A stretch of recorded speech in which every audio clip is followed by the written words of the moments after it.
me just share my screen. If I know. I think recording has started as well. So share. There you go. Share this screen. So right now it's more visible, isn't it? Okay, so ILSpy is here, which I need. This one I will move to the side for now. And this one I will move to the side for now as well. So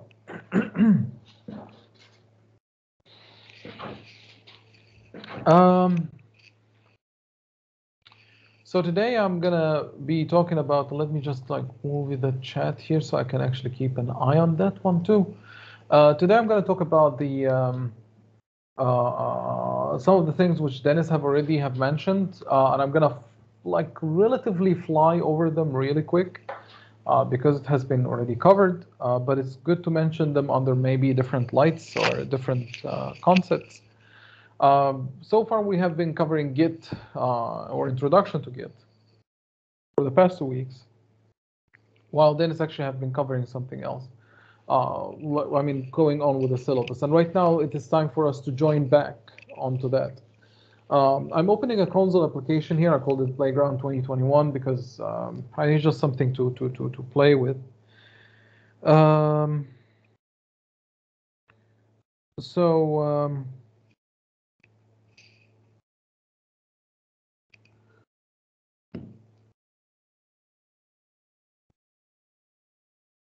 One of the things which Dennis actually has covered was yield, IEnumerator, IEnumerable. He covered with you link, delegates, anonymous types, dynamic versus var, extension methods, anonymous functions, and so on, right? Besides other things, like, for example, the how to instantiate a form and pass in data to another form, or using the data grid views, right? Is there anything else you guys would like to mention as well, besides the stuff which I've mentioned right now?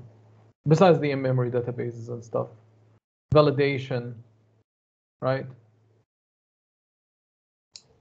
No, that's all that we did with Dennis. Okay.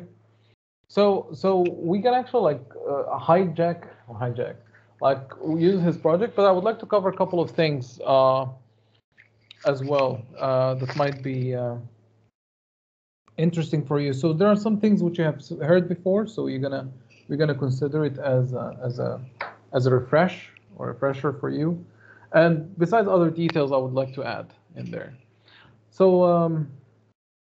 first thing first, let me talk about IEnumerable and IEnumerator for a second. And there is an interesting concept of programming which I don't know how many of you actually have paid attention to before, which is iterators versus enumerators. Okay.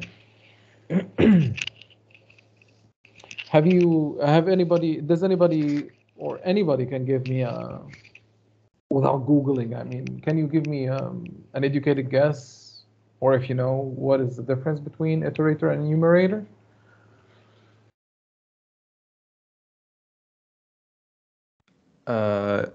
I think an iterator actually iterates over the iterable objects, and the enumerator just assigns a value, like a number, like a for loop.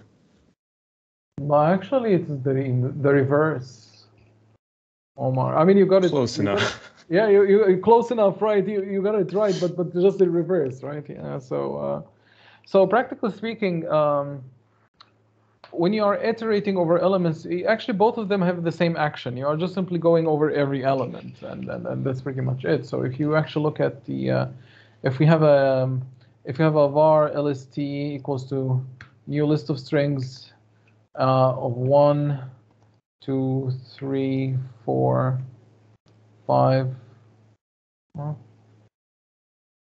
and semicolon? No? Oh, list of ints, sorry, not strings. That's why the...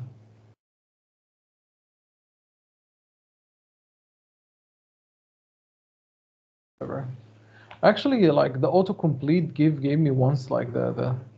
Oh. Yeah, this is like Visual Studio 2021 or 2022. What was it? 2022, isn't it? Yeah. And I'm actually like giving it a try right now, giving it a spin. It's kind of funny, like how it just has this uses AI to autocomplete the code.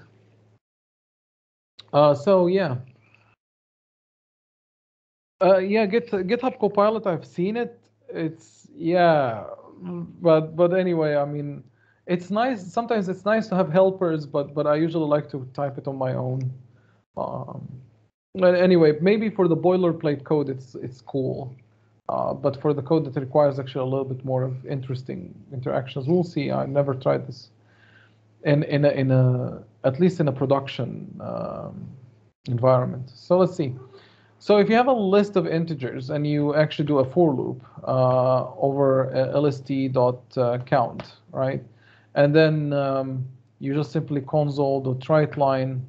Yeah, perfect. There you go. It's a boilerplate code. You console.writeLine the list of the items, right? This is basically what we call iteration. Actually, you could do something like this, and this is the difference. Iterators, usually you're allowed to modify the objects which you are iterating on. So I can simply do this, and right now all of them became 10, right? Or just simply like say plus I or times I, right? So multiply every number by 10. So right now you will not have 1, 2, 3, but 10, 20, 30, 40, 60, maybe I plus 1, I think, or something like that. So we will not have these issues, right? Probably I need to watch out for my brackets. Yep, watch out for my brackets. Hang on. So why it is, hello? Okay, that's weird.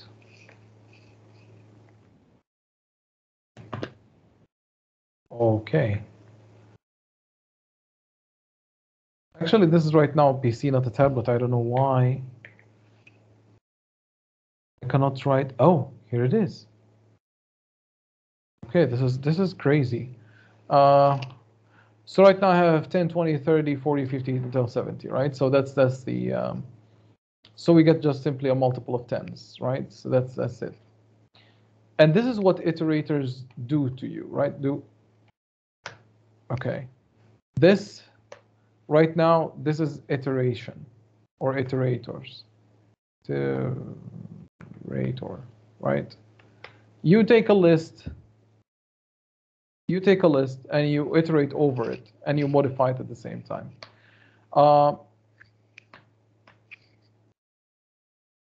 Maybe, could it be my keyboard just going mad?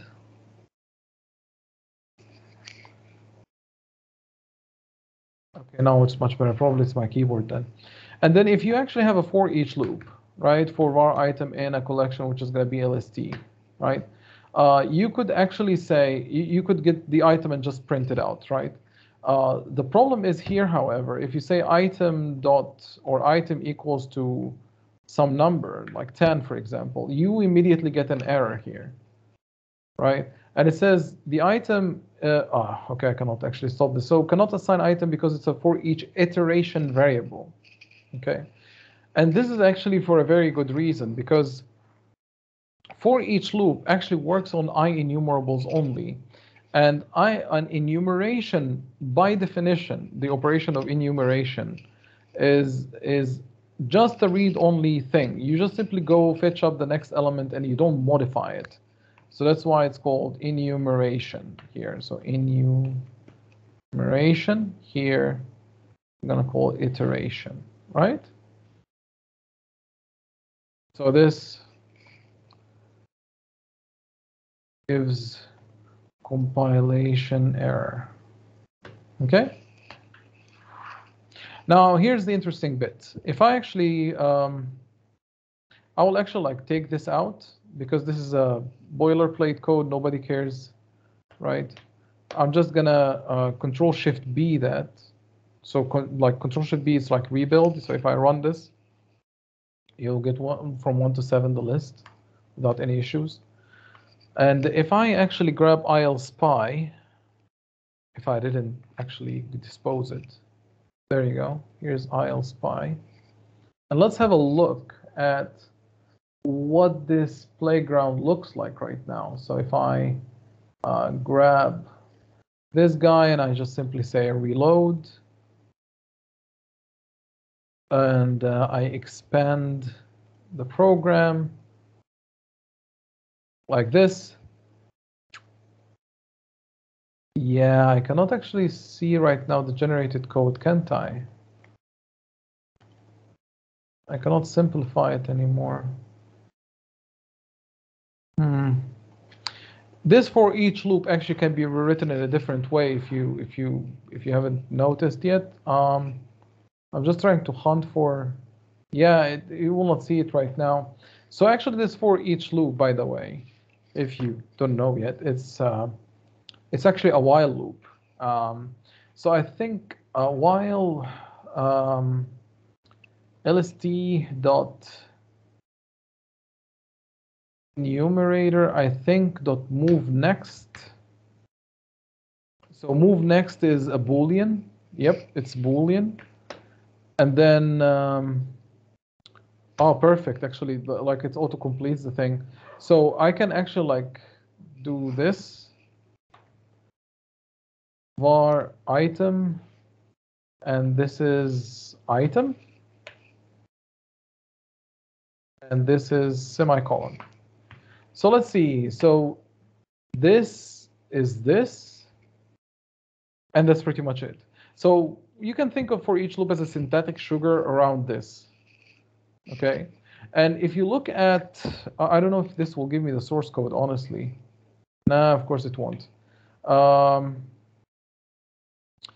Let me show you what the Enumerator interface looks like, actually, so you can actually get better idea. Enumerator interface. So when you actually implement that interface, you have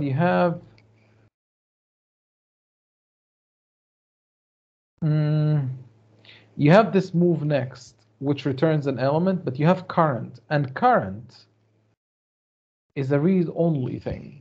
See, it's not something that you can write. This is why it gives you a compilation error here. It's just simply you cannot overwrite the thing. You cannot say you're not allowed to do this. You are not allowed to say current equals to something, because current is actually a read-only thing. It's just something that you get. It's a property that is only a getter. There's no set in there. Okay, this is why you cannot write. This is why you cannot change this guy in your for each loop. This is the main reason behind it. Okay. You can make a copy of it and change it, but only you make a copy, but you cannot change it, you cannot modify it directly. That's what I wanted to say. Okay. And this is how your enumerator, actually you could have, I mean, LSD enumerator. Long time ago, when we were students, right? We were actually shown this. It was actually done in 2 steps, like so. Like when our professors were showing us stuff, we had this var item equals to this, right? So this is like the very, very expanded, simplified version of this. Okay. So this is what the difference between iterators and enumerators. Iterators, you iterate over the list with a for loop normally, and then you could like index through the array and modify the array or modify your list. Enumerators, however, they loop over every element in the array. However, they don't modify the list, so you cannot modify the list at all. Okay, you just simply, it's like a read-only thing. Okay. For each loop, generally speaking, works with enumerables only. So if you have a collection that implements enumerator and enumerable, then you possibly can do a for each loop over it. Otherwise, it won't work. For each will not function because, as you can see here, it just it expands to this. IL to SPI didn't even bother to lower it than whatever it was to show you this part, but so I had to write it by hand so you can see it. Okay. Any questions so far? Nope. All right. So now here comes the interesting bit in the story, the yield, practically speaking, which Dennis already have covered with you. But I would like to show you something interesting when it comes to yield statements. So if you would like to do yield also works with iterators, right? Enumerators, sorry, not iterators, works with enumerators. So if you would like to yield return something, it has to be either an IEnumerator. Yeah, it has to be like IEnumerator part, not iterator thing. So let me show you what I'm talking about here. So if I have a method IEnumerator, right, let it be int for now. And I'm gonna call this return something. I don't know, I just return int. Return ints, right? And then what you can do is you could return stuff. So you can return 10, let's say, but this won't work. What you could do is yield return 10, and I could actually do this multiple times, right? 2, 3, 4, 5, 7, right? And in order to work with this, in order for you to iterate over this, you need to invoke this move next bit, right? Which you either do through for each, or you do it through the while loop. As I said, like move next, get current item, right? So what you can do is just simply say while return. This has to be static.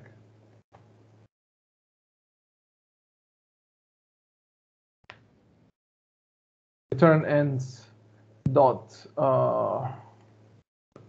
move next, right? So while you are able to move next, because move next actually returns a double, you could console.writeLine this, right? So give me just the current item which you are pointing at. And right now, if I actually compile and run this, it will actually give me 10, 20, 30, 40, and so on and so forth. So if I actually have Control F5, whoopsie, I actually done a very bad move. Hang on.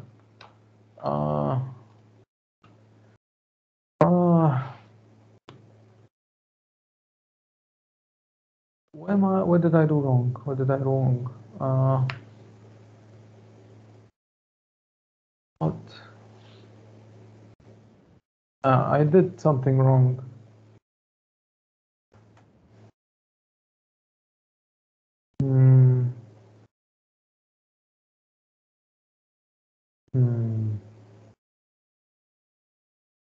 Hang on.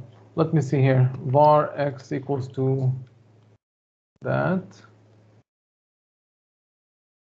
Probably I should have done it with IEnumerable, maybe. Let's see. Dot move next. I don't know. We'll see. And then I call x dot current. Maybe. So Control F5. Yep. Right now it's much better. So there we go. So we have 10, 20, 30, 40, 50, 60, 70, right? Probably I shouldn't call it from here. All right. So here's the interesting part, though. Without a while loop, you could say just simply move next.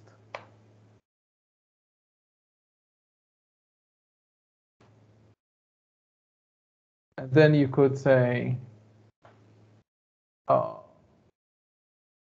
actually, you know what? I could let us actually assign it to something. And then just simply say x.move next. And then console.writeLine x dot current. right? So I'm just simply stepping it by hand, practically speaking. I've never done this. I don't know. It should work. Ah, yep, it works. There we go. If I actually do move next twice, it should give me 20, you see? I'm just stepping through the thing. Now, here's the interesting part. The question comes here is, how does this work? How on earth does this work, right? So if I hit Control-Shift-B, and if I look at the decompiled code for a second, it's actually here, right? And if I reload this thing, right now, an interesting thing happens. I get actually a defined type, which says return ints. So this method becomes a function. Becomes a class, in fact. And if you look at the move next is actually being hard-coded. It's right now becoming more or less like a state machine, right? And it actually makes sense because you are practically speaking not returning everything at once. You are returning one shot at a time, right? Like one shot at a time, one iteration at a time. So right now it became more or less like a state machine. And actually, I think, okay, maybe we need to complicate it a little bit so it can state that. But you see, move next, you see, it says current is 10, 20, 30, 40, 50, 60, 70, and it says what the state of it, right? And then once it reaches the end state -1, you are done with iteration, right? So this is how your code actually gets decompiles. And the interesting part here is your method became a class. It implements IEnumerable and IEnumerator and IDisposable, and it actually gives you the current, which is a read-only, you see? Now here's also the most interesting part about this, is that the, IEnumerator of T and IEnumerators, not IEnumerable. Made a mistake right there. If you are working with a very high, I would say high speed, not high speed, how do you call this? High performance code. This, I think this, you see, you are generating an object of a class and you're going to destroy it every time you do a for loop. If you're doing this too much, probably going to allocate some garbage in the garbage collector will start to trigger a lot. I think it's a little bit more optimized, so you can safely use for each loops in general. But for example, let's say in game dev, let's say we are avoiding it like the plague because we know it's completely inefficient. So we usually use for loops instead, just to make sure that we are having super high speed code. But in any case, so this is like what happens when you do several yields one after the other like this. This is what the code generator will generate for you, right? This is what the compiler will generate. But if I actually have a for loop for, let it be for each loop for now, and for each var item in new list of ints, and I could have here like 1, 2, 3, 4, 5, 6, 7, 8, 9, right? And then I just simply say yield return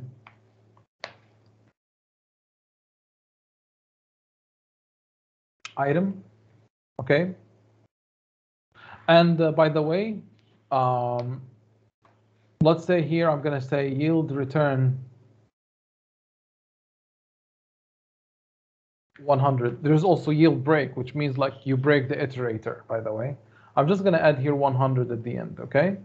And let us have a for each loop item in return ints, right? What does it say? Did I? Oh, yeah, right. Yeah, right. I actually written it in that way, did I? So hang on. Let me undo. I get the, yeah, I need the while loop, actually. I'm going to write the while loop right now. Hang on. So let me write the while loop variation. So while x dot move next. I'm just simply going to say console.writeLine the current, right? So if I hit Control F5, right now I'm going to get numbers from 1 till 9, and then I should see 10, right? 100, sorry. So 1 through 9, and then I get 100. And again, this is because of the state machine, right? It just keeps yield returning, and then once it's done, it will just simply return this guy at the end. So if we look at the compiled code, or the code that has been generated, right now you get a very interesting state machine, actually. So move next becomes a little bit, so right now, of course, at the beginning, we add the list, the stuff, which is this, right? And then you get right now the state machine working its stuff. Right now, it has a little bit of go-to statements and whatnot, and other optimization just to get your list actually like getting the iterator, and then once you are done, you return the 100, which you see here at the finally bit, right? Obviously, once you are done with the for loop, it disposes that part of the memory. So this class is just simply like gone. Okay. So this is the part which I wanted actually to mention. It is very good to know, in my humble opinion, it's very good to know the internals, why and how this works. Because right now you can, how do you call this? Not expose, but use some of these interesting quirks to your advantage, so you can design your code in a different way, right? But basically, this is it. This is what for each loops, and this is what how your enumerator works, and this is how yield as well works. So right now, you know automatically what yield is all about. It's just a state machine, nothing more. Very, very smart state machine, by the way. I'm not saying that it's actually stupid or anything. It's super smart. So yeah. Any questions so far? No. All right. So far easy. Right now, actually, I'm just simply revising what Dennis actually covered. So I'm just, touching upon it before diving deep. Now you see, I'm actually like, I haven't implemented IEnumerable or Enumerator Interface already. Dennis have implemented it. It's a little bit of boiler code that actually needs to be written, but it's already have been covered in there. And I'm just gonna simply like step on that. So I just simply like wanted to define these things first before I actually dive deep. And I'm gonna assume that you already, because already Dennis have covered it, I'm already gonna assume that you already know how the IEnumerable or Enumerator interface implementation looks like, right? So if you have a class that's called my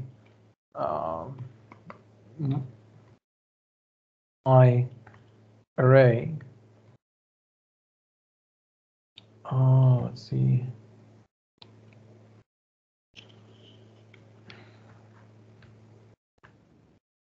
There we go. If you have a class that's called myArray, what you can do is you can make this class implement the IEnumerable of int. Fine, I'm gonna make it that one. So you implement the interface, you implement how you get the enumerator and everything, and you can actually also implement the IEnumerator of int if you would like to go all the way when it comes to like how the implementation will go, right? Which already Dennis have covered. So for each loops, work on IEnumerables and IEnumerators, just to be clear here. Now, knowing that, keeping that in the background of our heads, I would like to talk about extension functions or extension methods. And this is one of the most powerful, and I actually like abuse it the most or use it the most, because at least, for example, at least in game dev, where I'm actually doing all this stuff, is I'm usually like extending the functionalities of existing frameworks, and I keep adding my own functionalities in there, and I only use extension methods and nothing more.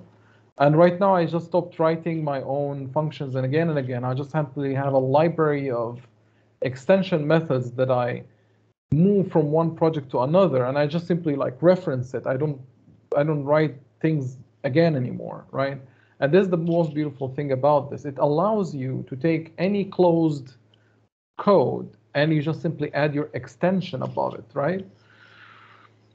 So but there are two rules to it. The first rule is it has to be a static class. It has to be inside a static class. The second rule is all of them has to be static functions.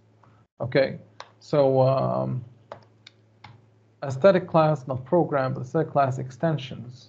Actually, it shouldn't be a static class. It can be also not static class as far as I remember. Actually, you see, I haven't written extent, like I usually add to my files. I don't write this from scratch anymore. But let's say you have a public static, for example, like multiply by 2, right? So you, whatever number I give you, whatever this int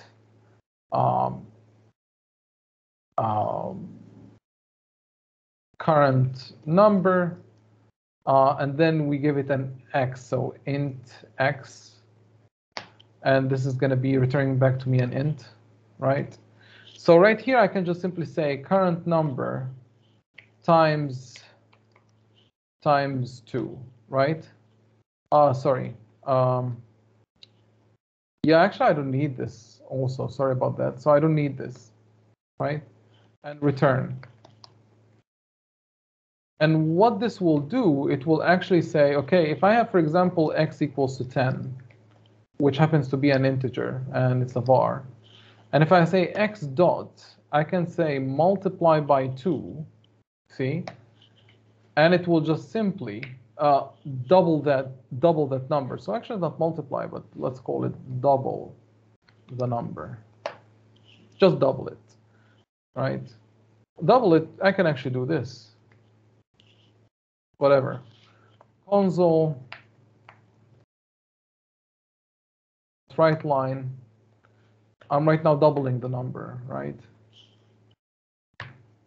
Doubling the number is not 10 times 10, but anyway, there you go, right?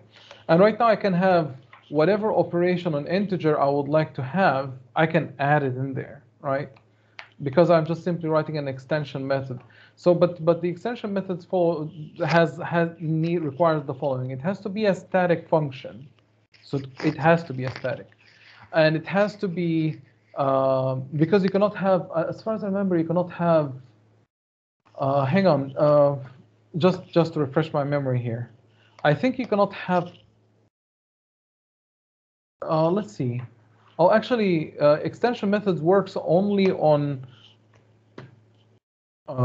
you see, works only on members of objects, like, sorry, works only on instances of an object, not on the thing itself. So if you write actually, for example, a class person, and then you make an extension method, which is public static void walk, for example, and it takes this person P or current person or the object we are working with, right? So imagine that you have something like that. If I actually write in person dot, you will never see it, right? However, if I say P equals to new person and then I say P dot walk, right now I have it.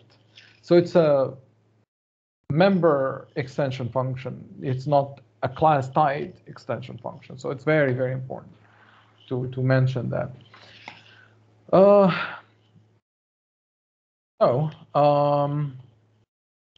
Right now we know what extension methods are. This is what it's all about. There's nothing else to it, honestly, just other than you can extend anything in C# right now. You can add whatever functionality to whatever type you think is necessary. Yes, they work only on instances of on objects. They are not to the classes. And as far as I remember, Let me write in there just to be 100% sure. Extension methods on static class level, on static classes, let's say. Yeah, extension methods. Yeah, it is not possible. So extension methods require an instance variable. So you work with objects. So let me. This is not it. Let me paste that one in. So you cannot have it as a part of a class, practically speaking.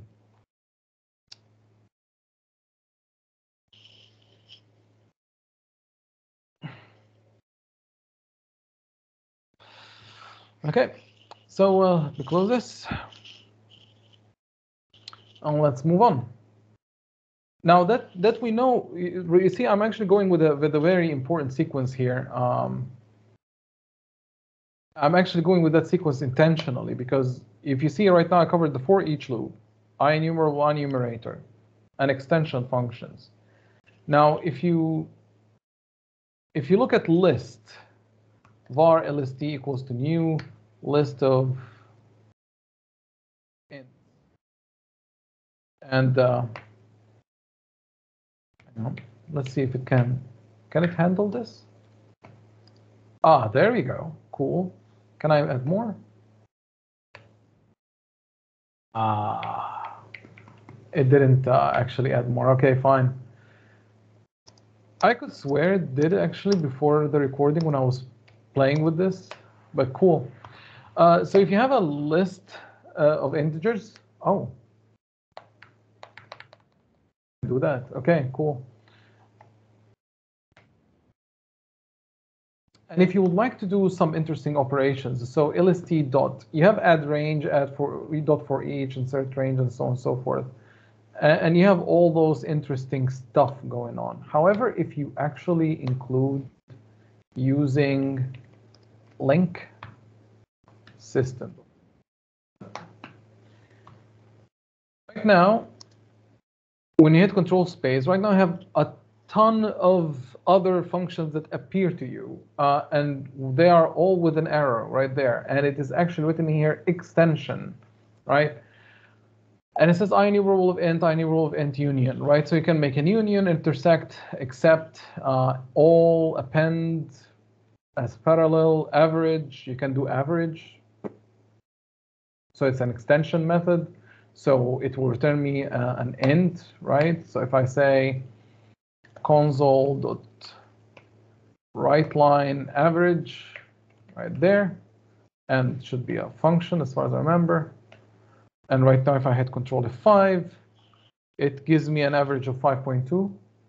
So if I give you a list of grades of students, and this happened a lot in the exams, and I say, give me the average of the student grades, you just simply grab a list and just simply say .average. And here's the interesting part. Link is extension method over IEnumerables, if you haven't noticed yet. So if you see LST dot, all of them it says an extension method, but they are not extending over a class type, they're extending over an interface type. And if you'd like to see how this works, I could actually have something like this. So if I have a static class, extensions,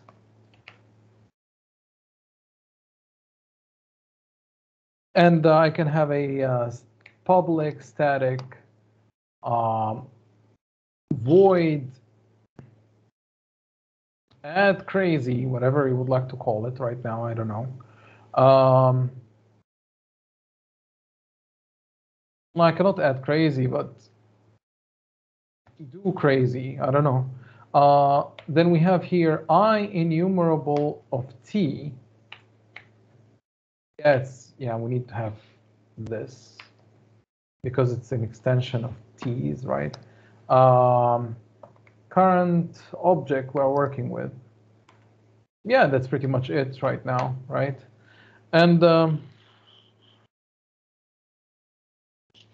yeah, it does nothing. I don't care right now. It does nothing. Okay. So the interesting part here, if I say lst dot, I can say do crazy, I think. No?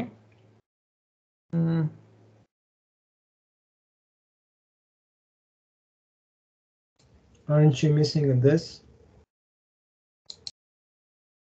Ah, right. This, there you go. Thank you. Right now I say do crazy.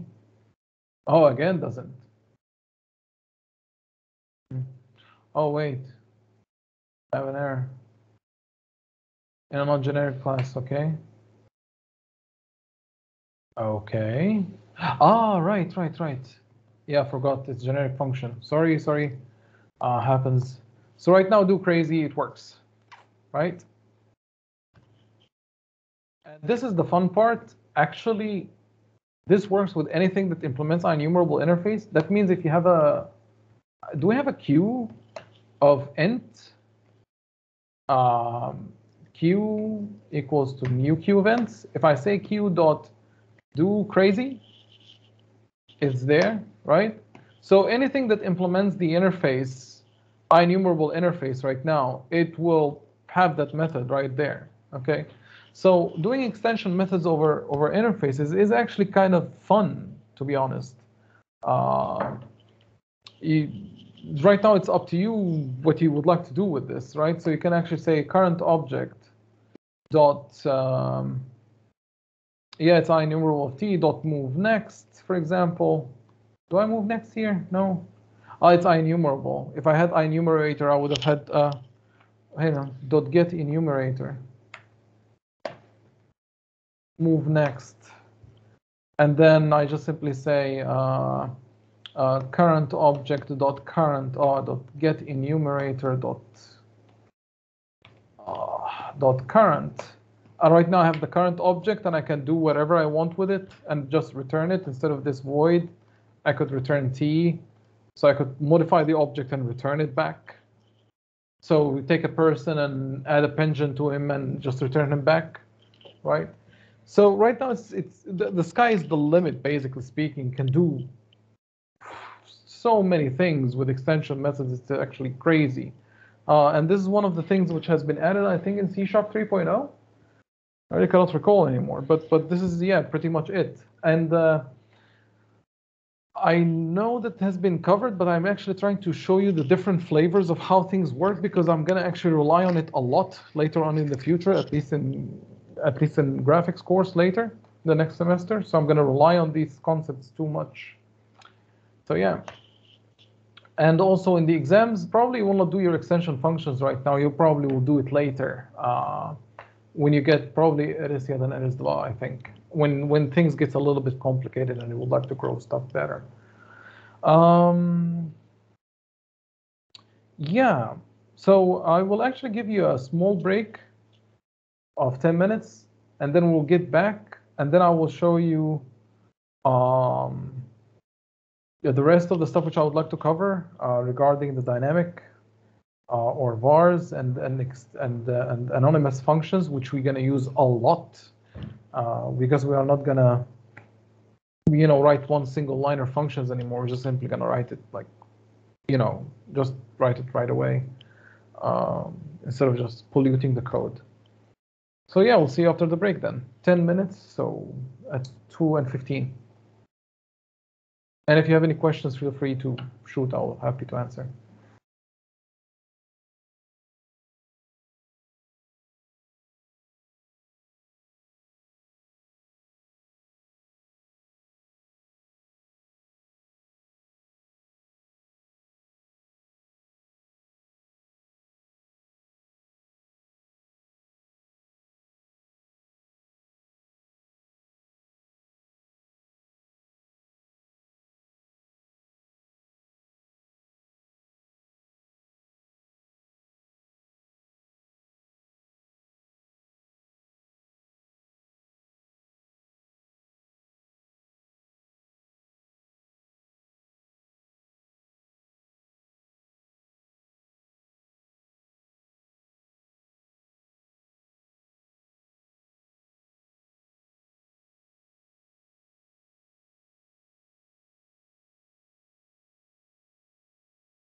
All right. All the guys are back.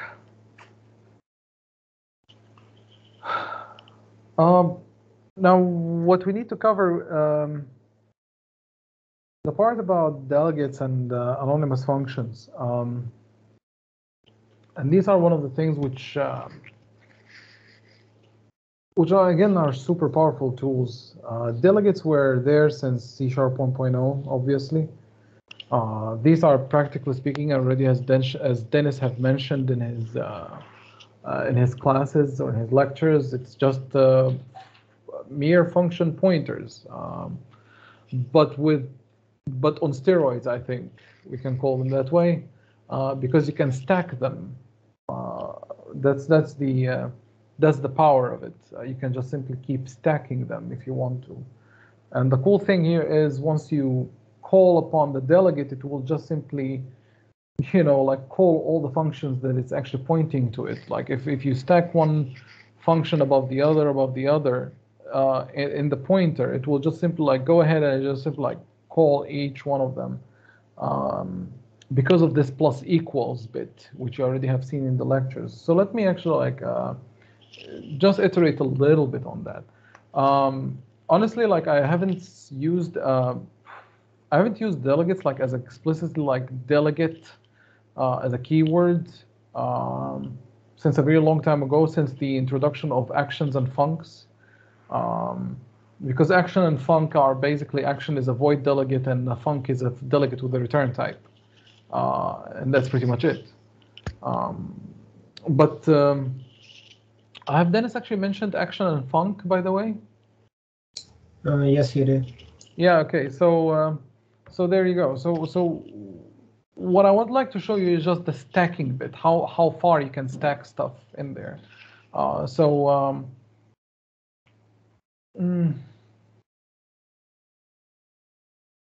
Let me see here. So if you have a delegate, oh boy, I think probably I need to change my batteries on the keyboard because they are probably running out for some reason, because that's why they are just simply glitching as well.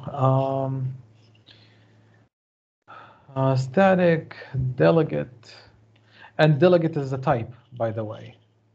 So remember that delegate is actually a type. You can instantiate an object out of it. Void some method, which takes, I think, some method and stop, isn't it? Or int x, probably. Let's see. I always miss the syntax.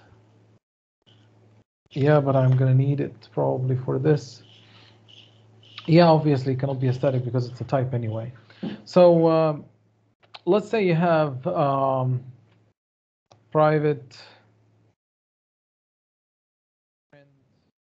void print object or print number, let's say, right? So x right in there, and then we have, and of course it's an integer x, and then we have here a console.writeLine x, okay? And now what I could do here is I could just simply say some method. It can actually like point to another method, so it's going to be plus equals print number. If I remember right now the syntax, I think. Sorry, some method my delegate. First of all, it's a type that I need to instantiate first, and then I say my delegate plus equals that, I think, or just equals. Obviously I need this. It's going to be like 10, but I remember clearly I didn't have to do this. I just like had to do this. But let's see here. What was it? Equals to.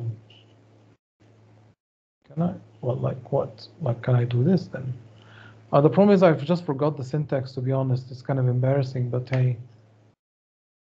Yeah, but do I have to write this like 10? Yeah, I just cannot remember anymore. Hang on. Yeah, as I said, I stopped using delegate as a keyword since a long time ago. Delegate.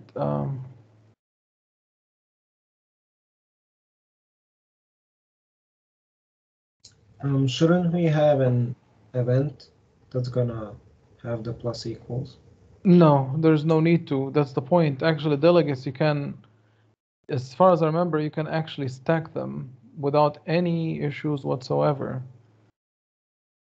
And yeah. Yeah, exactly, as I've mentioned. Well, you can actually you can assign it a method. Something like this. Print number. Oh. Yeah. Yeah. Yeah. Yeah, as I said, it's fine. There, okay, there we go. Oh, actually, it needs to be assigned first. Because you shouldn't have null delegates, right? And I think I could do, nope, I cannot do this. But I can do this, actually, if I want to. And right now you could, and this is, if I say my delegate.invoke, and I have to give it an X, by the way, I have to call the function, so it has to pass in the variable. So I have 10. So it says, please invoke or please run the function which you are pointing to or the method you are pointing to. And it should actually like 1, 2, 3, 4, 5 times. Let's see. And yeah, there you go. It's right it in 1, 2, 3, 4, 5. Right.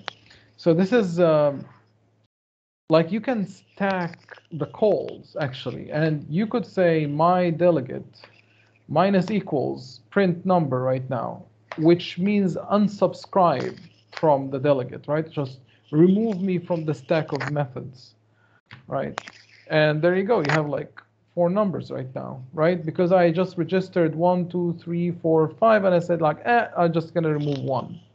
I just simply remove 1 from the stack, and that's it. And just simply when I say invoke, when you just simply say invoke, it will run everything which subscribe to. So if you have, for example, print number, private static void add number, which is it takes int x, and then, for example, it says console.writeLine. So x plus 10, for example. So add 10, let's say. Let's add 10, for example, right? And then you can have a private static void add 20, and you have int x, and then we could just simply do this. If you are one of those people who hate this, and I don't hate it, but I just don't like this anymore. I use expression body, so I do this. It's called an expression body method. I cannot remember anymore when it was introduced, to be honest. It's been a long time right now. So I could just simply like one-liner. If it's a one-liner, you can just convert it into an expression body, and that's it. And right now I can just simply do this, actually. And it will work because it's actually I'm satisfying the signature, right? It's a void function. It's a delegate. It's a function pointer that points to a void method, and it takes an integer as an input. So right now I can do whatever I want with it, and it will just simply invoke it. And if I give, let's say, so if I give here 20, right now I should be getting here like what? 10. Here's going to be 30 and 40, and then I'm going to have another like 3 10s. Three 20s and 140 and 130, right? So if I hit Control F5, oh yeah, I unsubscribed from 1, so I should be like getting 2 20s and 3 and 40, 30 and 40. So if I just simply remove this, if I hit Control F5, 20, 20, 30, 40, 20, right? Because I actually added like at the end, I added a number, right? Just to print the number, and that's it. So delegates, you can actually stack them in that way. Okay. And you can unsubscribe from them, obviously. Remember that this is a type, so this actually allocates on the memory. It just gets allocated somewhere. If you are doing some heavy-duty real-time applications that are like super, super fast, probably you're going to see a hit if you are creating those delegates in real time or something. Let me see if I can show you ILSpy how this will look like. If I ever see where it is. Oh, there we go. Oh, there it is, actually. And I will just simply say reload. Reload. And hang on. Expand. Yeah, right now you're going to get a delegate, which is a type right now. It became a type. And a program. Hang on. So let me expand the main. So in behind the scenes, when I say plus equals, already delegates as a class has already an override. I think it has an operator overload, I think, somewhere here. So operator equals, operator not equals. Probably it's a shortcut in the language. I don't know where it should be, to be honest. I cannot see it. Yeah, I cannot see it. But in any case, probably it's somewhere else. But in any case, this, if you see this somewhere, you don't get terrified. I'm talking about delegate.combine, right? So you are just, this plus equals is equivalent to writing this in code, like literally by hand. And that's pretty much it. There's nothing scary about this. It's just a function pointer, right? Now, Dennis also have shown you the job of a function pointer, but let me show you one more bit here. Now, a function pointer, Dennis actually have shown you like injecting a calculator, so you can actually like calculate numbers as far as I remember, right? Yeah. Yeah. Okay. So let me show you something different a little bit, and then we move on from there, because I'm going to rely on that when we do extension methods. Sorry, anonymous methods. Extension methods we already have seen.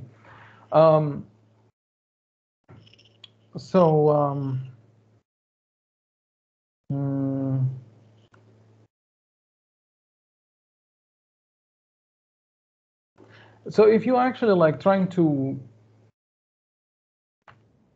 filter a list, and this is, by the way, this is what link does actually.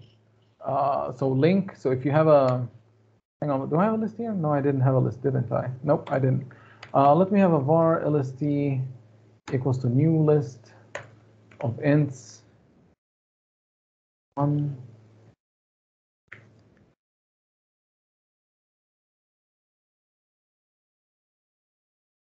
and 9. 9. All right, and then you would like to filter through that list. If you want to filter through that list, you're going to write actually several functions. So if you are, and this is what exactly link does for you, actually. Let me just remove this. And remove that. Or actually, like, yeah, remove that.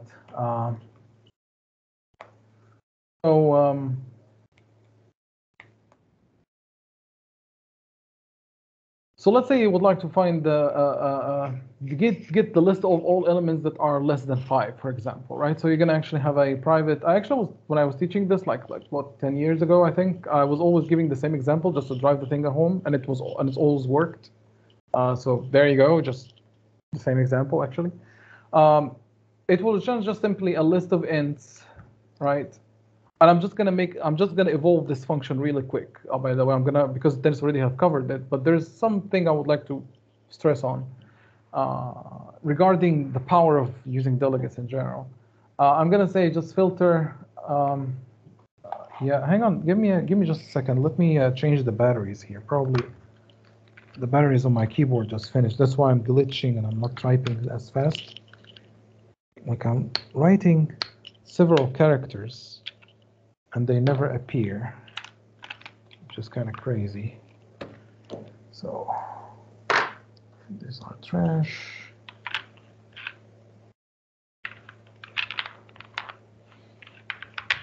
And hopefully we're gonna have a better luck, I think. Okay. And now, hopefully, we have a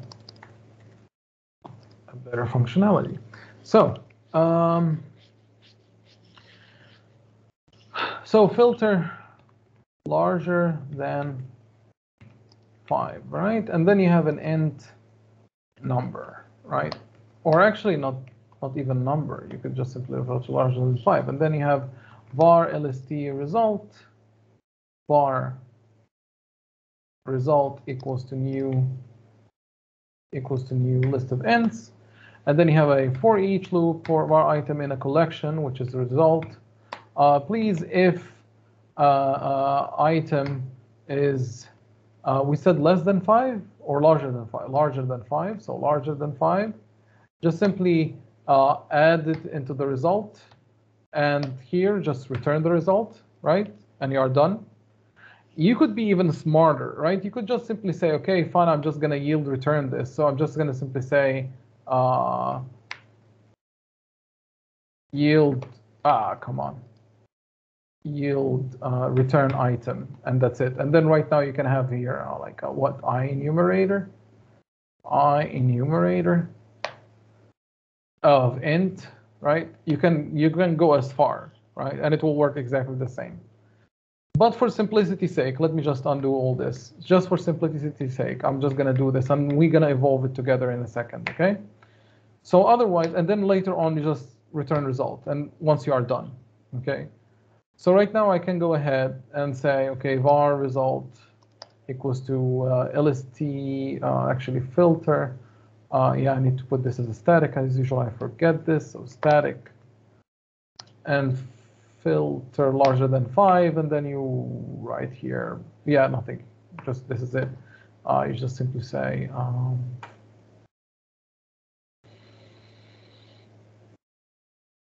yeah, you need to give it an input actually. So input, sorry about that, list of ints, and you're gonna have an input, right?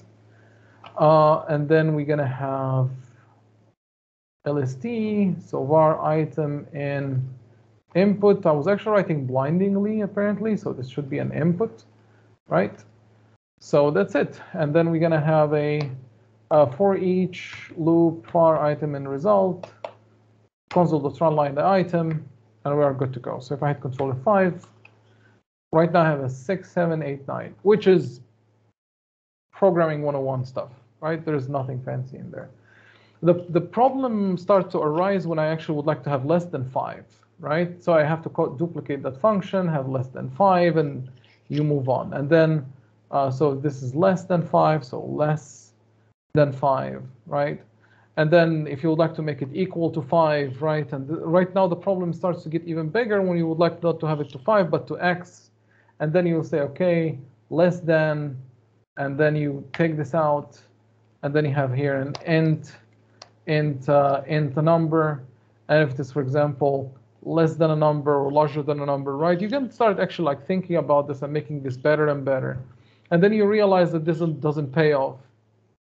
And again, you start realizing that your problem is actually right here, right? This code is all static, isn't it? Like this doesn't change, but this has to change, right? So this, if this becomes this larger, this is less, right? And this is less than a number. So right now, this, you see, this part is always changing, right? However, the rest is static. And this is why right now people actually prefer to use delegates. Right now, this is a very good example of using delegates.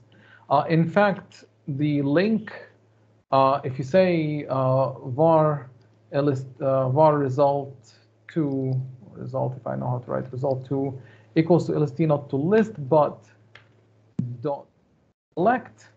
This select, it takes a func, which is a delegate that returns an integer, that takes an integer and returns you a list of results. So you can say, for example, takes an x and then returns an x larger than 5, right? This is exactly what we are trying to do here. So let me show you this one.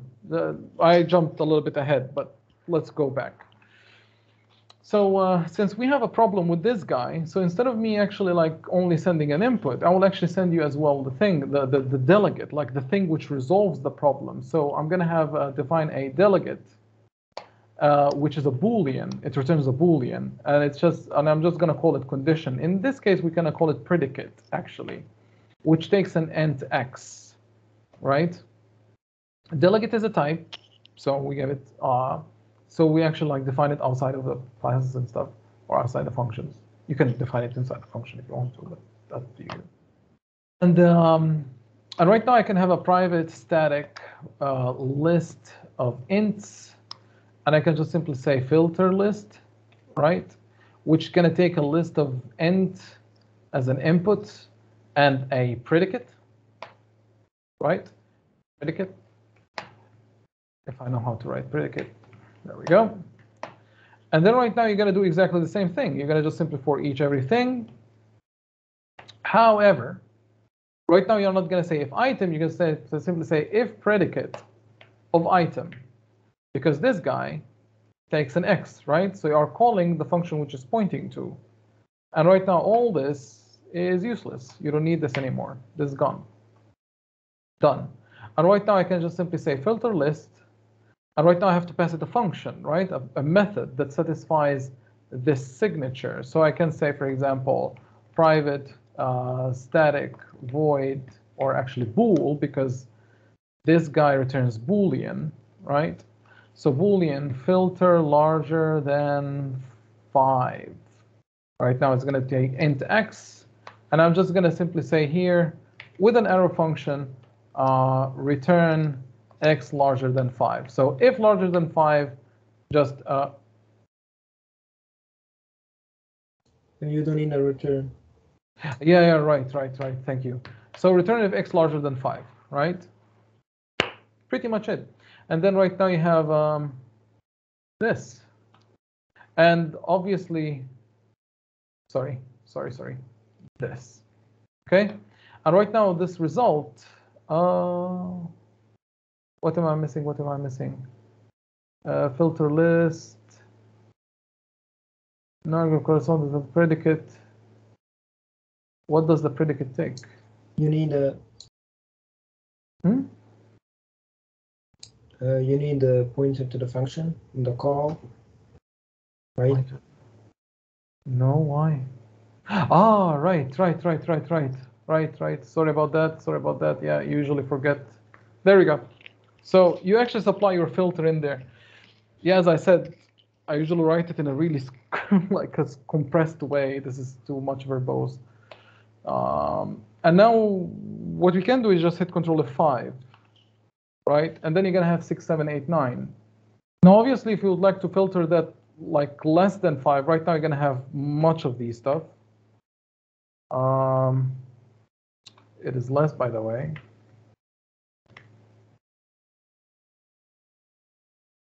Okay, and then you have to substitute that, right? And then you hit Control F5, and right now it's going to get you 1, 2, 3, 4, right? And of course, Microsoft realized that you have just a bunch of pollution with one-liner functions. So what you usually do is you, instead of writing these methods, you start writing anonymous methods, right? And methods that you can write just their bodies, and Microsoft will generate them for you. So right now I could have x goes to x larger than 5, and hit Control F5 and it will work, right? And right now I don't need any of this anymore.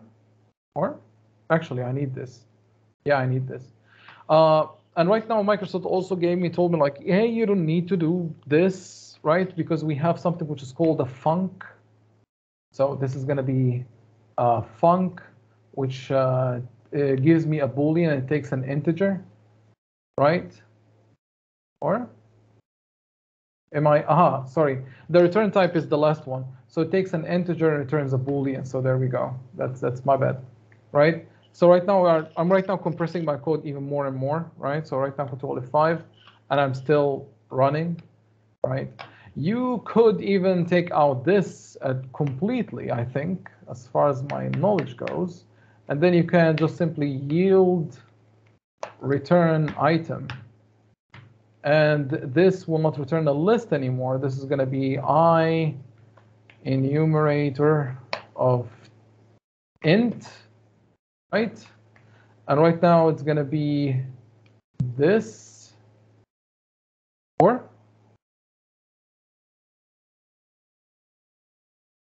IEnumerable, is it? Yeah, IEnumerable. Sorry about that. So let me take this out, right?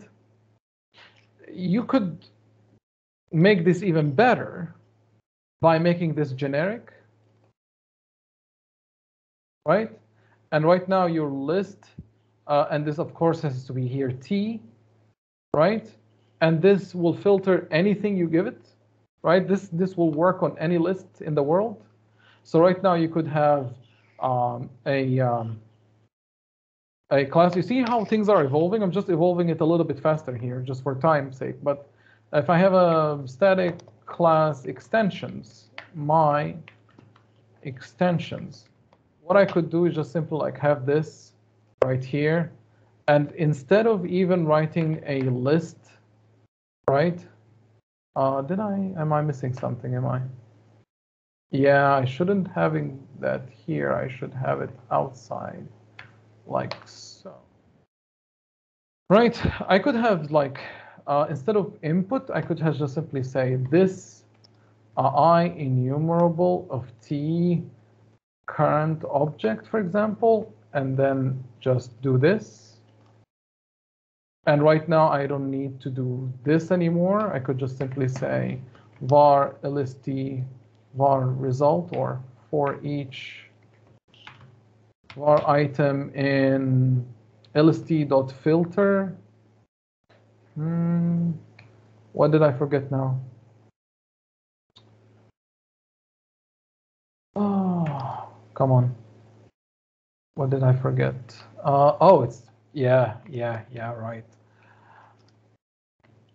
Filter list, and it will take in x goes to x larger than 5. And right now I have a console.writeLine item. And if I hit Control F5, I'll get 6, 7, 8, 9. Right? So things are, I'm just evolving things really fast here, like compressing and compressing and compressing the code. And right now, you don't need to write this by your hand, because actually what I've written right now, this is basically lst.select, which is practically this, x larger than 5, I think. So there we go. And I could replace it with this, and it will work. Oh, wait.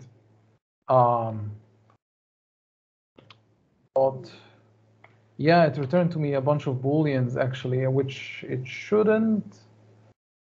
It takes an int, returns a bool. Sorry. Actually, it should be like not select. It should be. There is another one. Where?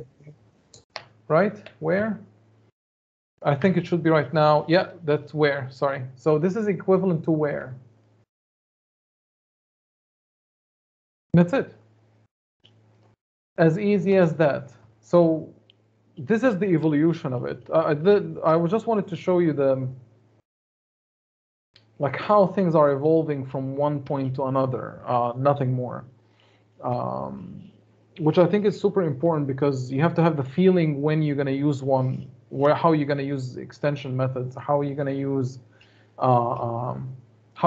like delegates or other actions or functs, right? By the way, there's a limitation here. You cannot have more than 16 variables. More than that, and you have to provide your own delegate with more signature, actually.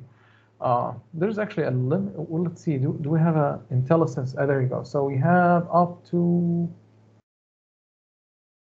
Yeah, up to 16 variables you can put inside a function. So you can have a function signature of like 16 variables if you want to. The same goes for action, by the way. More than that, I think you need, like right now, to add your own delegates, and it will be doing exactly the same thing. So let me real quick compile this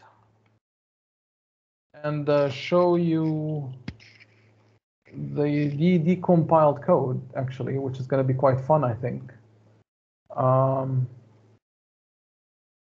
So right now, yeah, it will actually generate for me a sealed class for my function pointer, like for this part, you see, for my anonymous function, and it will just simply inject it where it should be, right? So this is how your generated code would look like. It just generates for your classes, but just I don't know about how it will look like in the memory. Honestly, I usually like. I cannot remember actually using anonymous functions in heavy processing applications, but yeah, it's a completely different thing. Yeah, and this is my extension method, which I already have written, which you can see it has already the fun state machine right there, how to resolve what is larger, what is less than. Okay.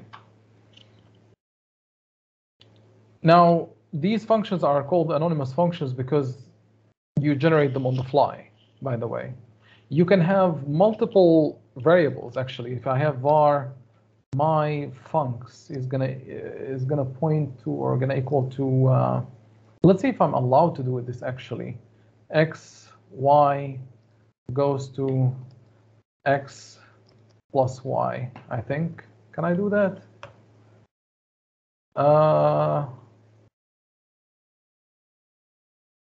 Oh yeah, okay, I need to increase the version. But practically speaking, you are allowed to do something like this. So you could have a function that has multiple parameters. So if your method has multiple parameters, this one has one. But if you wanted to have two, you could have done this, Y, right? Like this. Now, where obviously it doesn't accept, or it does. Okay, I'm surprised actually. Hang on. Oh, there's actually an overload of two actually of them. So there's X and Y. There you go. All right, now you can do whatever you want. I don't know what Y is in there gonna be, but you get the idea. So if you have a function that takes two parameters, just put the braces and add the other parameters. Done. All right. So now that's out of the way. Now we can actually have fun with Windows Forms, with that knowledge base which we have right now. I have refreshed you with the stuff which Dennis has covered, but with a little bit of a different overtake on the subject matter. Is it difficult so far? Was it okay? It's okay. Okay. How difficult is it? Well, it's not too difficult. You just need to get around the syntax.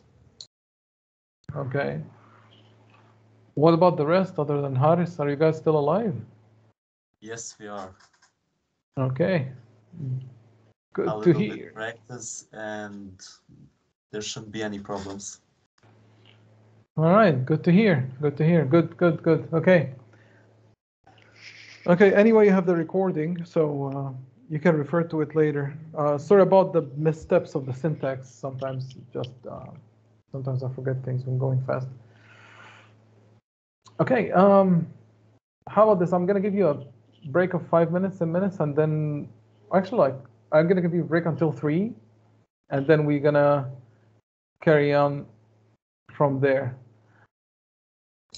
Sounds good. Yeah, sure. Very funny, Mehdiya. Very funny. I Morocco, Alde. Man, I like the spirit. Okay. Hajde, vidimo se. Nakon utri, odnosno. Hajde.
1 minute left, I think.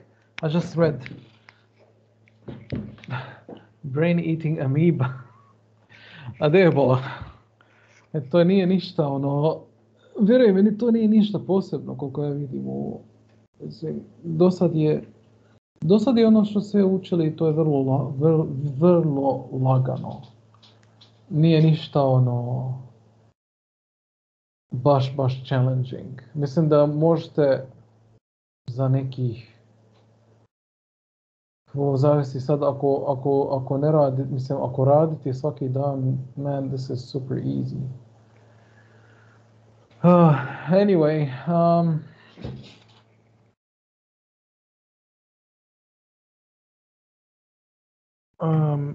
let's see. So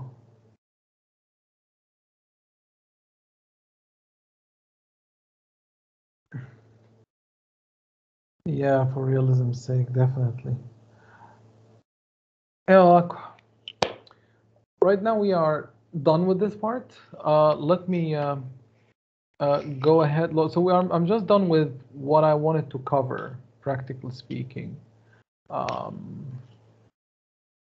When it comes to like the basic stuff, so we are all on the same page because, and I'm covering it with a certain depth that I needed for the lectures or for the Vjezbe, for the classes which we are running, because otherwise we would have had minor issues, I think, when I give tasks to students. Right now right now we are just something like, right now it's a one-man interaction kind of, like it's one-sided conversation for now because we are trying to cover some ground here. But in the future, in the next classes, we're gonna have more, bidirectional relationship there. So I'm actually bringing up PowerShell here because I would like to get Dennis's solution. And I'm gonna actually we're gonna actually look through the code because Dennis is, when he writes the code, he writes it while teaching, right? So he's teaching you concept, the same like how I am writing super, like right now I'm writing super bad code, not a good code at all. But we can have, so we can see actually what is, what are the interesting parts of his code that we can actually like optimize. So this is his repository. So I'm gonna actually right now clone this. And I'm just gonna say git clone, shift insert this. And right now I cloned the repository, so I can actually go ahead, exit out of that, and go into this folder. So right here, I'm just gonna run this, open with this.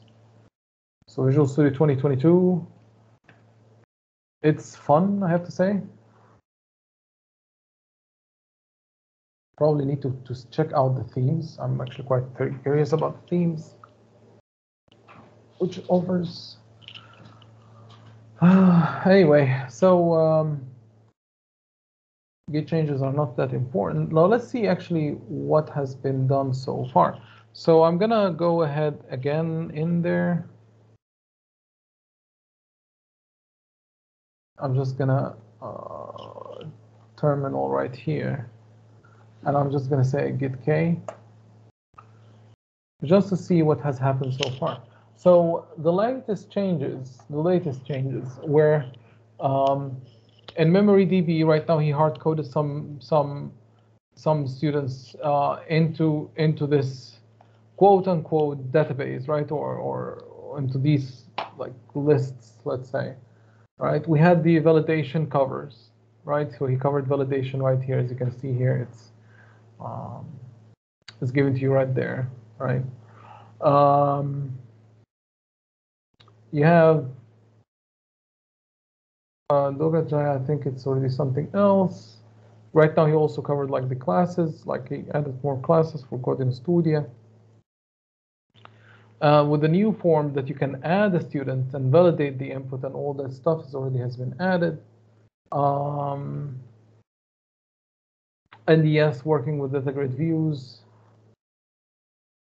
So there are actually many interesting things that had happened here so far, and one of the things which also was important that I like very much that you also should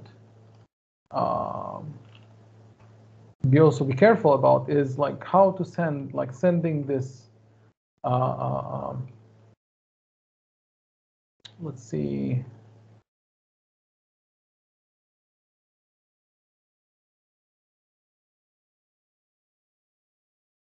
Yeah, see, he actually like had this.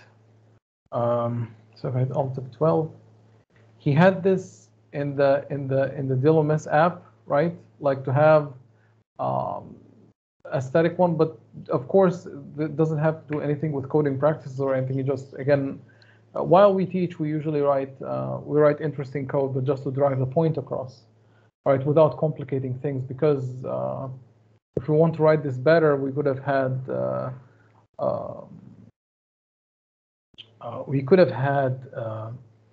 like the interesting right now design patterns and stuff that goes along with writing such code.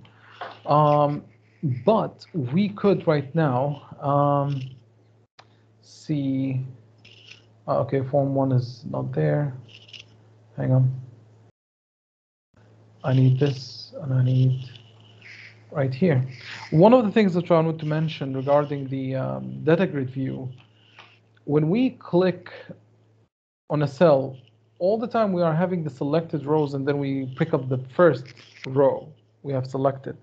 Actually, you could have control click, by the way, and select multiple ones, and then you can actually analyze them if you want to.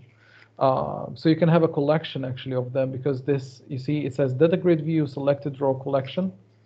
Okay, so you can actually like loop over the collection and get the data about item of each one of them, and then you can like do interesting operations on them from the selected ones, right? So you could do, for example, something along the lines of like give me the average grades of the selected students, for example, but just the selected ones, right? You can do interesting operations like these. So let's say that we're gonna actually try to do this. I actually haven't prepared this, so this is gonna be like live coding session. So it's always tons of fun. I mean, the previous 2 hours weren't actually prepared; they were live coding sessions. But let's say I'm gonna have a button. I'm gonna have a label. I'm gonna say for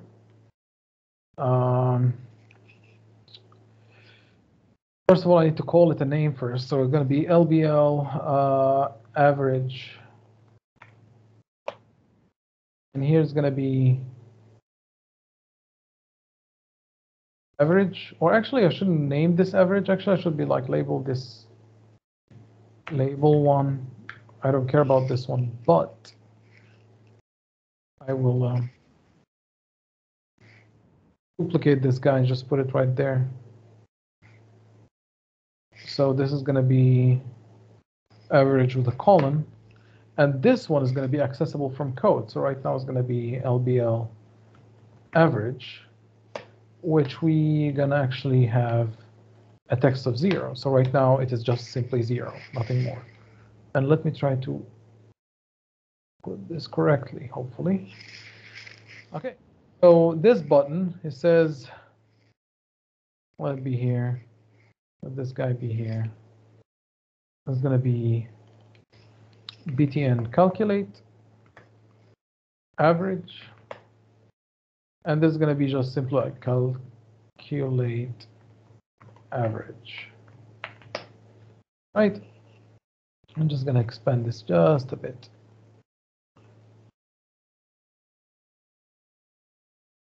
There we go. I'm just going to push this right there. All right. And now, if I actually double click this, now I'm going to need to check out what has been selected so far. So I'm just going to actually like, let's see if I can actually do this. So var items equals to as list of students. Let's see if I actually can pull that off. I think I'm not allowed to cast it in that way.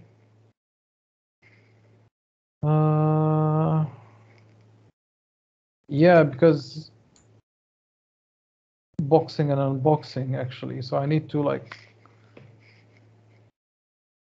It is. Oh wait. Somebody wanted to say something. Am I actually?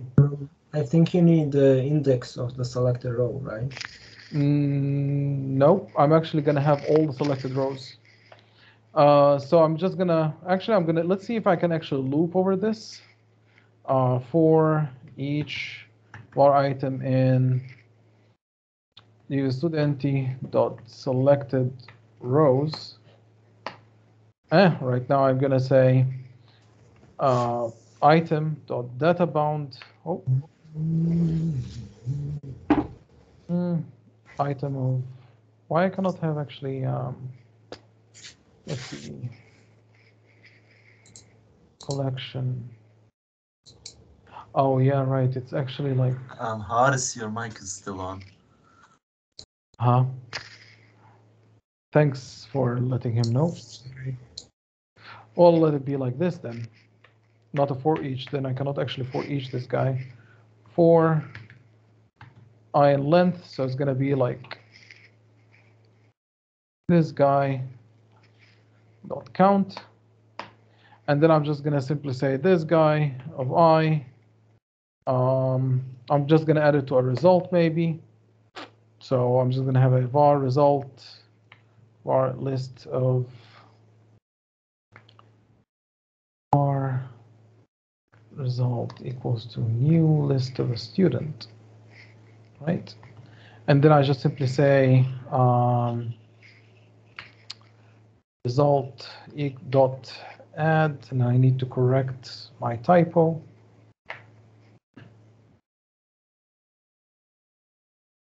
This dot data bound item as student, right? So I just simply added that on the result, and then I just simply say LBL average dot text equals to result dot average. Remember the average one? Dot to string.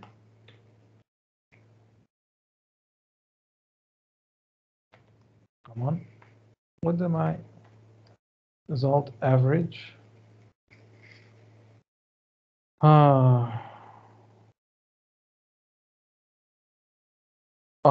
Sorry about that. So average is going to take an X student, so S goes to S dot, hopefully Otsina is somewhere. Or we don't have Otsina, do we? No, we don't. Oh, we don't have. Oh, actually, we don't have subjects yet added to the guy, right? No. Right. Okay. Yeah, that's fun. That's fun. But in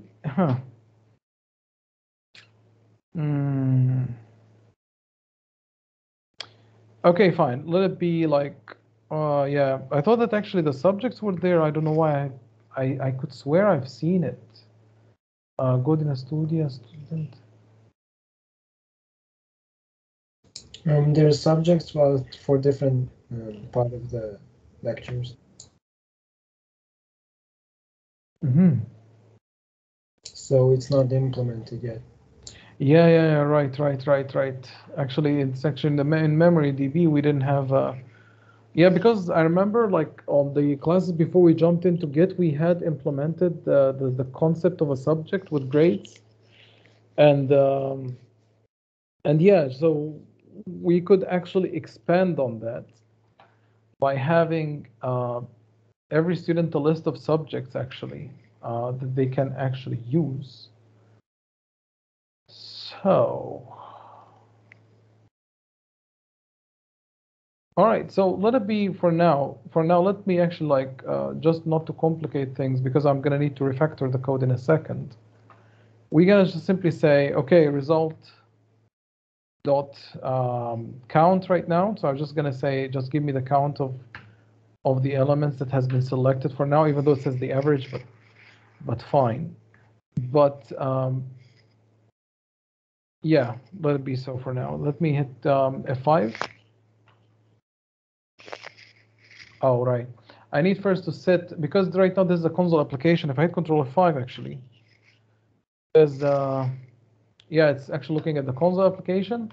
So I need to right-click, set as a start up project, and I'm gonna hit F5 right now. And right now I have only one student. So if I select one and I say calculate average, it says 1, right? So I have only one selected. So, but if I actually go into the in-memory DB and I duplicate this guy, so new list of new student, and hang on, let me try to pull out something here. So let me just push this here. I'm just going to put a comma and just adding. So we're going to have like 3 same persons, right? 3 Yasmins here. And one more, just for a good measure. And one more. Okay. So right now, if I hit F5, we have 5 of them, right? So if I hold down the control, I can actually select multiple of them. If I say calculate the average, I get 3 people, right? I mean, because at the end of the day, I'm just simply displaying the count, right? So what you can do actually is that you can get like with, oh man, I'm just getting lost right now here. What you can do is like you can select multiple items in a list, and you can in fact do something with it. So for example, I can control click and click this, for example, right? I can select this guy, and then it said calculate the average. I mean, it's going to give me 2, right? So you can actually like control click in the data grid view, and it gives you the rows, and for every row you do something with it, right? So you can, for example, like select this and this employee and give them a raise, or select this and student and just simply say these students have deserved to get a raise of a grade, or they actually failed because they cheated. So you don't need to like click every student and say he cheated. Just simply control click each one of them which you needed. Just execute the function which you would like to do. In this case right now, I just simply added them, right? What I could do, for example, is even though it will not be saved, I could just simply say,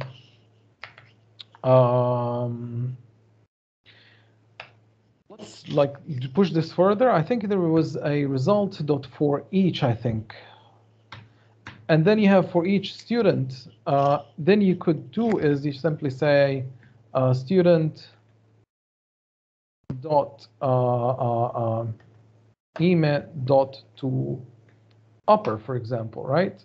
So right now you can actually like give me all the student names, select the student name, and give me their names into uppercase. I'm not going to change the data grid view because I'm taking a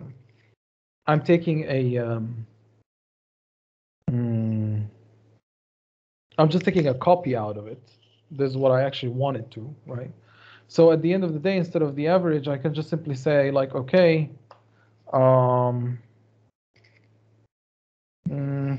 right now the results already have everything in there. What I can do is just have another for each var item in result.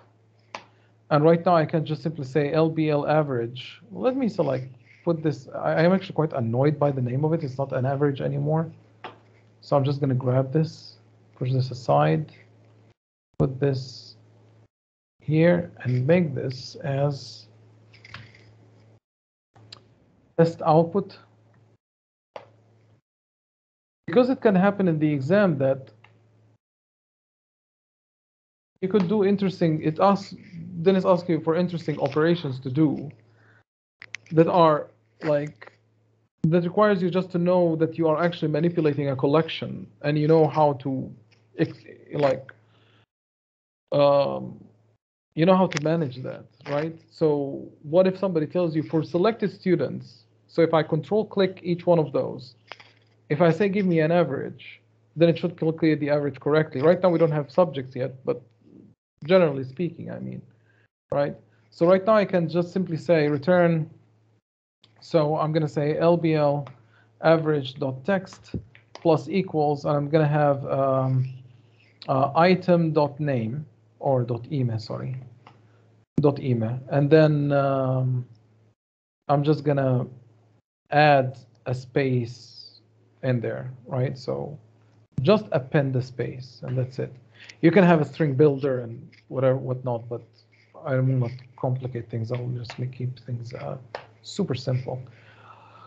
Okay, so in general, just to make things a little bit different, I'm just going to have here back, whatever it is, Dennis. I'm just trying to make up names. Let me see. I need inspiration. I'm just looking at the chat and I'm like seeing names of people. I'm like randomly right now assigning things. So, okay, so let's say so. And I will ignore the emails and stuff like that right now. So all good for me.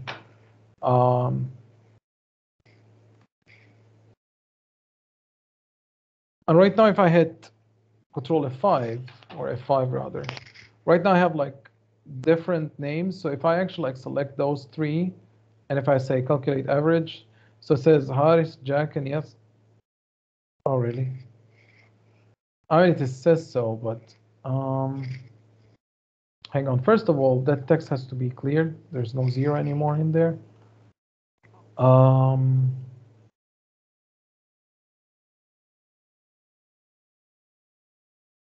Did I miss something in there? Oh, well, I can actually do this, actually. So it's the easiest thing is to do this, right? So if I hit Control F5, and if I select those three, you see it's like writing it in high caps right now. Okay. For those selected people, just give me the high caps, right? And that's pretty much it, right? You could just simply like play with that concept and, you know, and push it further.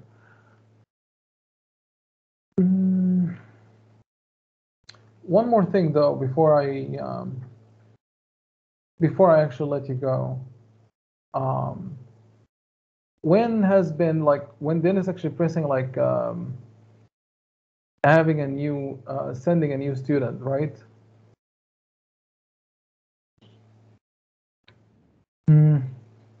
Actually, he still, I think probably he didn't call for, let's see, hang on. Let me just hit F7, or actually, no, hang on. F7 here. There's one more thing that you can do, which is like sending a form. When you send the form, like when you're actually asking for instantiating a form, you could in fact send objects to it, like send stuff to it. I'm just trying to make sure. I think you have seen this before, probably.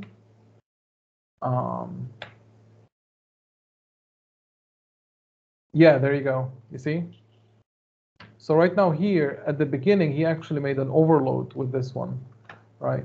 But for example, if you would like to inspect the student's grades right now, you don't need to, if you have a student, for example, right now from P7, and you happen to have a, I'm just going to hijack this class for now because I'm not going to commit it. So I'm going to have a public predmet.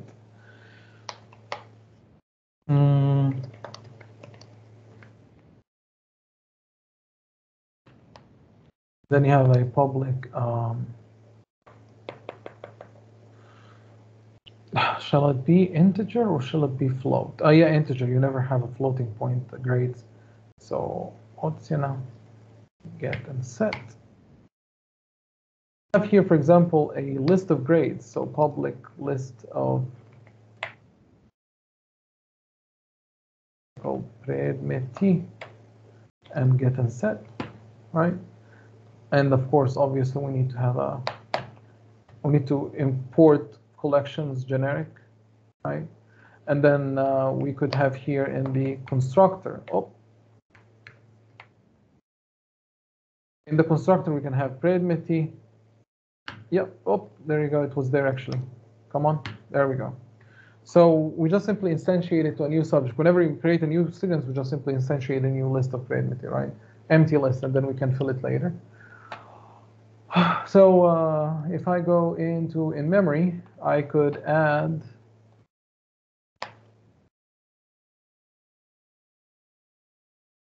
need to add a comma first. Predmeti equals to dot add or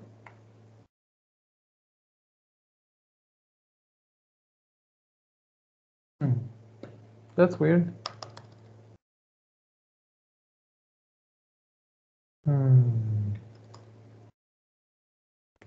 Fine.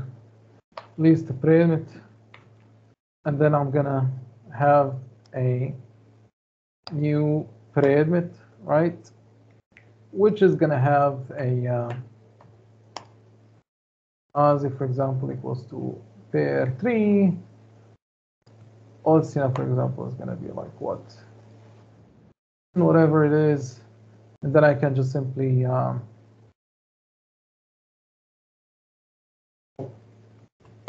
use this. Right? So I can have a comma here. Actually, I can do it like so. And right there, right there, right there. So yeah, or SPI, whatever you would like to call it these days, and let it be. This is going to be a 5er, 9er, 8, 7. Let it be 6, whatever you call it. And this is going to be like what?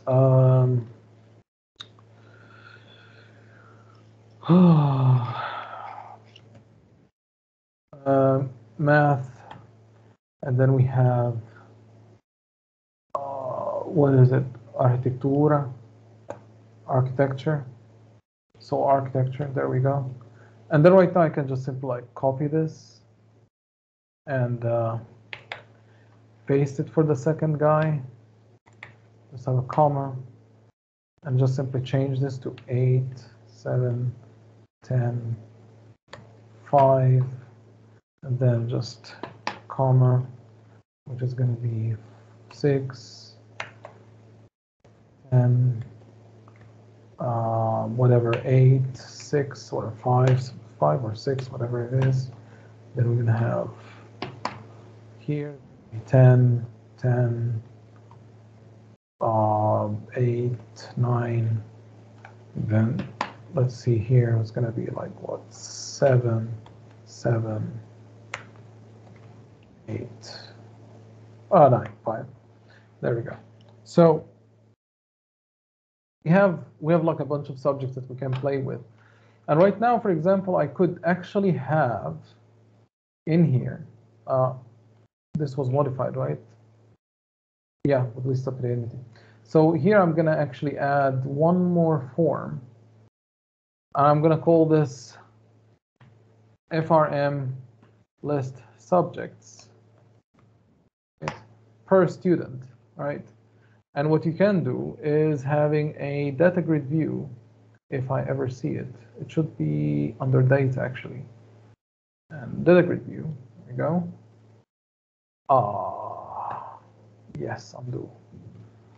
So what we can do is, I'm going to also show you a small trick. So probably, I don't know if I've shown you before. So if you are actually in the properties, you can actually define how this is being docked.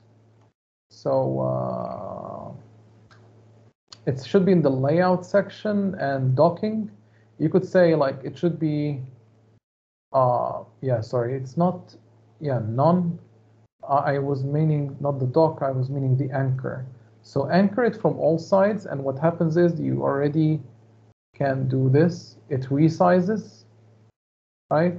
Because if you don't do this, it will. If you don't anchor it, if it was default like this, when you resize, you see, it doesn't resize anymore. Okay, so that's why if you use anchors, you could anchor stuff from here. You can also anchor it from there. So you can keep the exact same distance from the bottom of the form until the end, right? So right now I have a much more, better behavior form, if you will. So I don't know, let me just expand this until the end somehow. So there we go. Okay, it's super ugly, I have to say. Oh, there we go. Now it's much better. So right now I can do this. And what I can do is just simply have a button right now, which is going to give me the average this time. Obviously, you could shoot yourself in the foot like this. So right now what you need to do is make sure that the bottom behaves as well. So let me see, where are my anchors? So top left, I think. Let's see. Yeah, it doesn't flow that nicely. Let's see, somebody display flex. Let's see here. I wonder, honestly, I thought, yeah, dock it to the bottom. Sorry about that. Yeah, I should have said dock it to the bottom instead of the top. So right now it should be behaving nicely, see? Okay, so that's that. So right now we could do something like this, and right now we have a form. Yeah, obviously, because I anchored it. Yeah, obviously, I shouldn't. You see, the button starts to resize, and that's because I said anchor here. So if I stopped anchoring it from the left and just keep it anchored to the bottom and the right now it will move around correctly without being resized. Anyway, this was fun with anchoring, but I wanted to show it to you anyway because, but I think it's a good thing to know.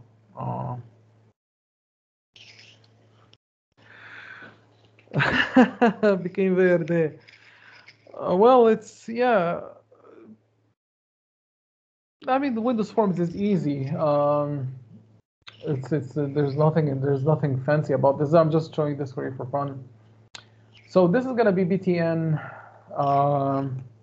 average, right? Show me the average grades of the student. And this is going to be calculate average, which again, this doesn't need to be appropriate button. This can be just simple, like, shown right away without the need to write additional code. So once you open the form, it just simply calculates the average. It's useless, but anyway, just for fun.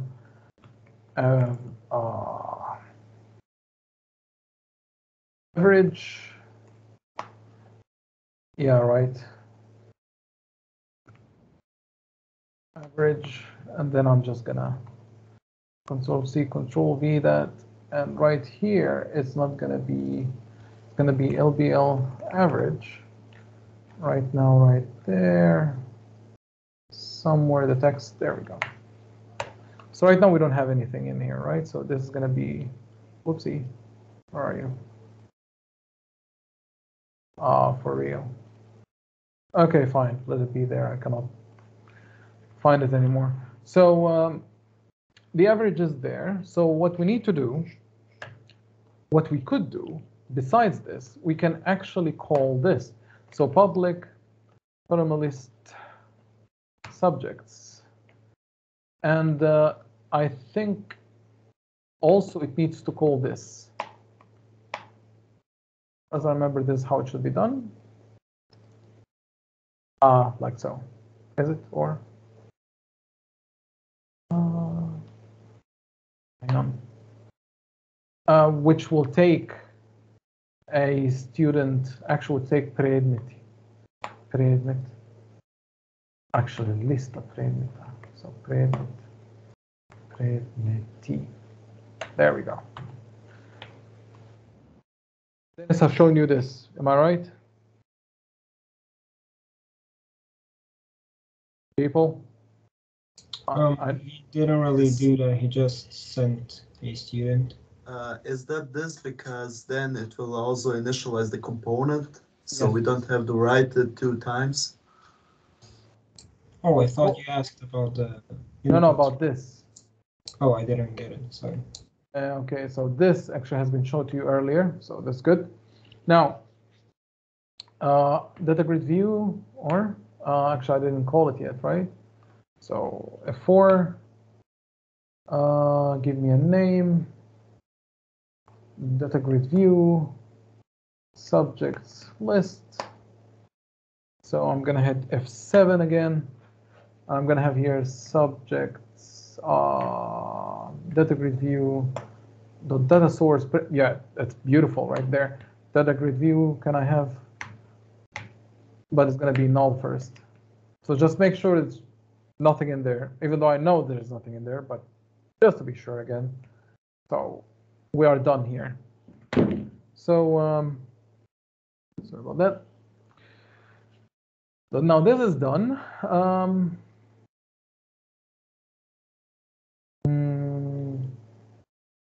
Yeah, let's do calculate the average actually. So I can actually say here right away. Oh, actually no. Well, yeah, I can. Yeah, fine. Okay. It's gonna be list. I'm gonna make a local property, which I don't need to be honest, but just to demonstrate things. Is gonna equal to new list, right? And I'm just simply gonna say predmeti equals to predmeti, and that's pretty much it. And then when the button is being clicked, I'm just gonna say predmeti average, but it will have to take in x goes to x dot otsina. So give me the average of your grades. And the output of that is going to be a single number, right? A double, which we're going to actually convert it to a string, which we're going to give it to LDL average.text equals to that. So we are good to go. Hopefully, I didn't miss anything.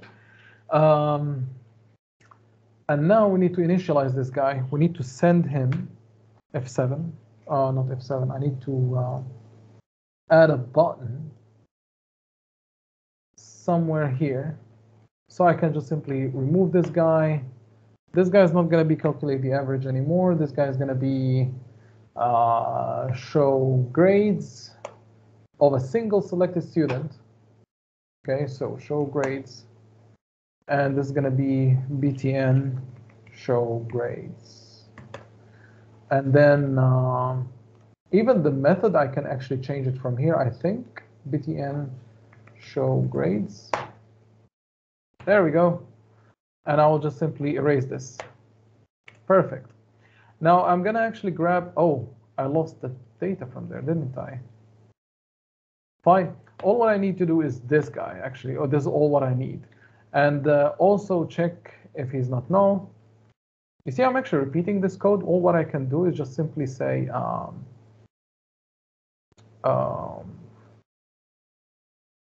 get selected row or something like that.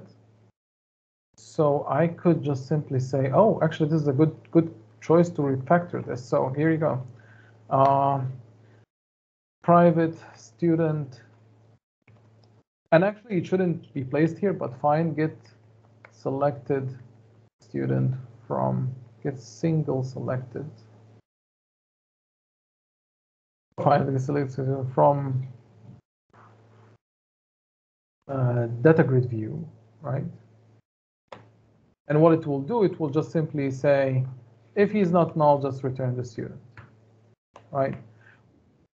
Which can be all in one liner, right? So you can add a question mark, somewhere, so you can actually like grab all this, have it something like this. Return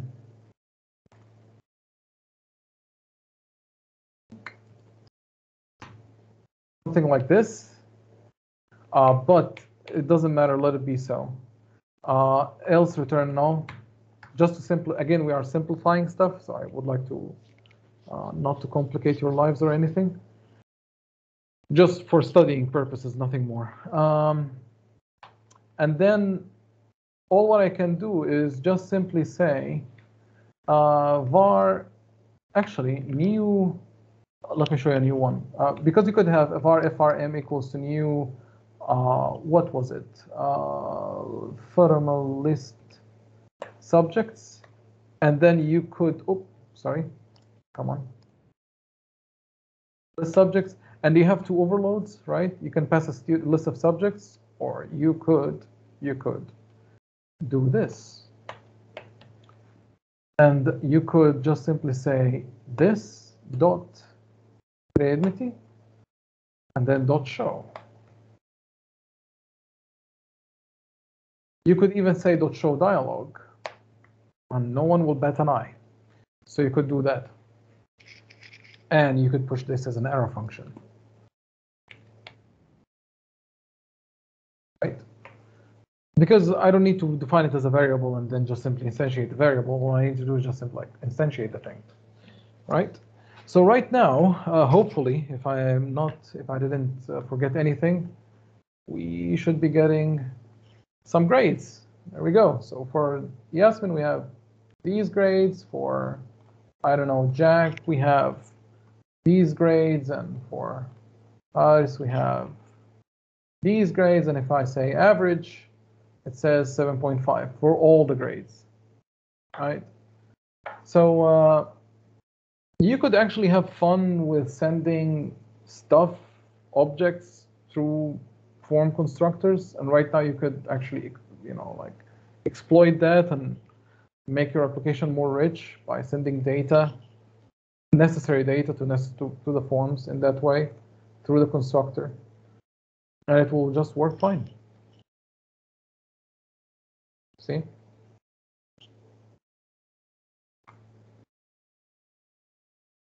All clear?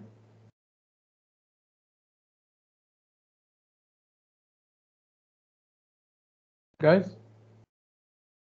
Yeah, it's okay. Okay.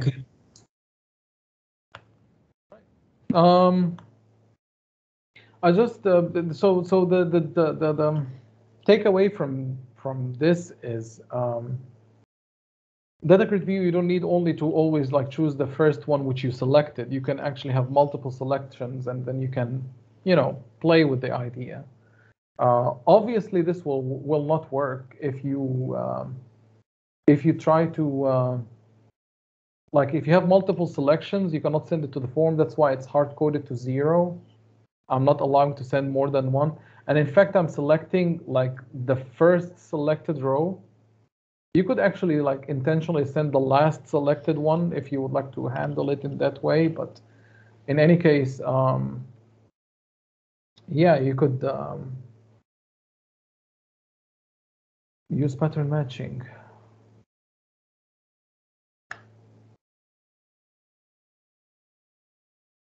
No, there you go, even better. Can I actually even have better ones? Better suggestion, no? Yeah, you can invert the if statement. Yeah, this is even better, I think. And probably there's a better one, even, I think so.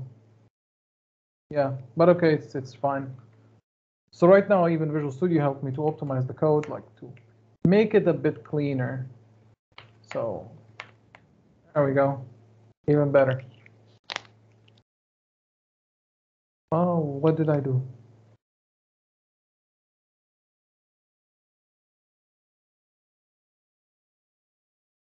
You need to get rid of the return. Return again. Yeah, I always forget the return. That's yeah, I always forget the return part. Gets me. So there you go. All right. I think this is all what I wanted to cover so far. I actually wanted you guys, like in the classes, that you, in fact, um, try this by your hand, like during the classes. But because we need to cover a lot of ground before the holidays, so next time after the partial exams, we're gonna actually we're gonna do the practices part even more. Okay, so let me stop the recording right there.